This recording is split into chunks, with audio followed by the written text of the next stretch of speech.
ওং নমঃ ভগবতে বাসুদেবায়। ওং তৎসৎ। শ্রীমদ্ ভগবদ্ গীতা ষষ্ঠ অধ্যায়। শ্রীমদ্ ভগবদ্ গীতা হল সাক্ষাৎ ভগবানের দিব্যবাণী। তার মহিমা অপার এবং অসীম। গীতার যথার্থ বর্ণনার সামর্থ্য কারোরই নেই, আমারও নেই। তবুও আমি শ্রীমদ্ ভগবদ্ গীতার 18টি অধ্যায়ের প্রত্যেকটি শ্লোকের বিশ্লেষণ খুব সহজ সরল করে আপনাদের সামনে তুলে ধরার চেষ্টা করেছি, যাতে করে আপনাদের বুঝতে সুবিধে হয় এবং উপকৃত হন।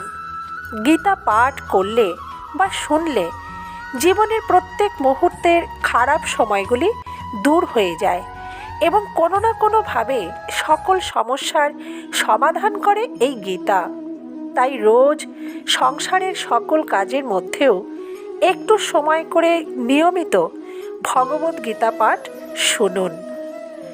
এই পর্বে আলোচনা করব ষষ্ঠ অধ্যায়ের 4র্থ শ্লোকে ভগবান শ্রীকৃষ্ণ কী বলেছেন। ভগবান বলেছেন, যখন সর্বসংকল্প ত্যাগী পুরুষ ইন্দ্রিয়াদি ভোগে আসক্ত হন না এবং কর্মেও আসক্ত হন না, তখন তাকে যোগারূঢ় বলা হয়। এই শ্লোকের অর্থ বুঝতে গেলে প্রথমে জানতে হবে সর্বসংকল্প ত্যাগ কথার অর্থ কী।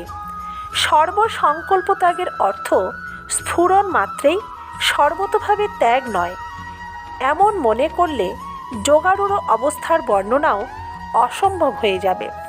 মমতা, আসক্তি ও দেশপূর্বক যে সাংসারিক বিষয়াদির চিন্তা করা হয় তাকে সংকল্প বলে। এমন সংকল্প পূর্ণভাবে ত্যাগ করাই হলো সর্বসংকল্প ত্যাগ। এরপরে জানব যোগারূঢ়ের লক্ষণ কী। প্রথমত সর্বসংকল্প ত্যাগ এবং দ্বিতীয়ত বিষয়ে ও কর্মে অনাসক্তি। সংকল্প ত্যাগ ও আসক্তি ত্যাগে কর্মত্যাগ বোঝায় না। এখানে যোগীর যে লক্ষণ বলা হলো তা নিষ্কাম কর্মযোগেরই লক্ষণ। তাতে চিত্তকে সমাহিত করতে হয়, বিধেয়াত্মা হতে হয়।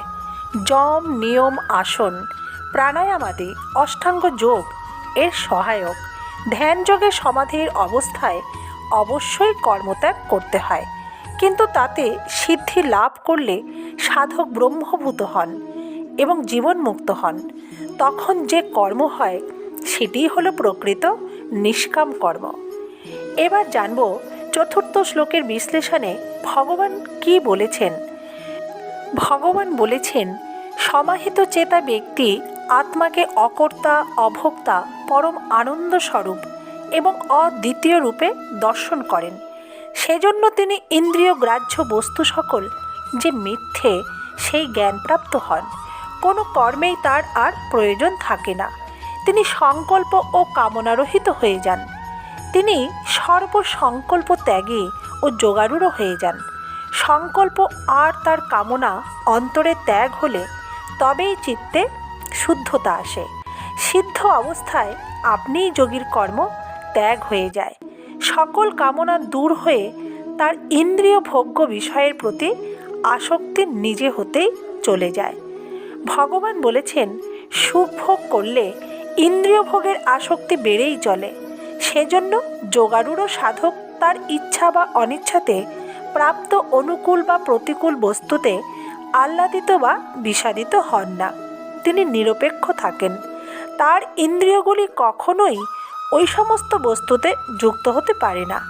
ফলের ইচ্ছাই কর্মপ্রবণতা নিয়ে আসে, কিন্তু জগতের হিতে বা ভগবানের জন্য কর্ম করলে ফলের ইচ্ছে চলে যায়।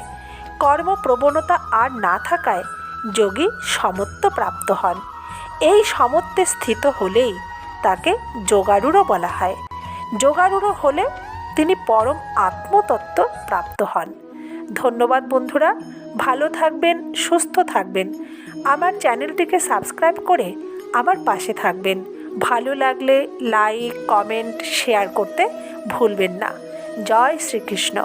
আপনারাও বলুন, জয় শ্রীকৃষ্ণ।